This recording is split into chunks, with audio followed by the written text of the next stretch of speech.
حضرت رسول خدا صلی اللہ علیہ وآلہ وسلم نے فرمایا، صدقہ جب اپنے مالک کے ہاتھ سے نکلتا ہے تو صدقہ اس وقت 5 جملے کہتا ہے۔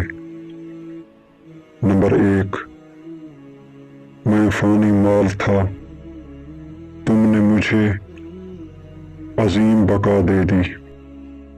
نمبر 2، میں دشمن تھا، اب تم نے مجھے دوست بنا دیا۔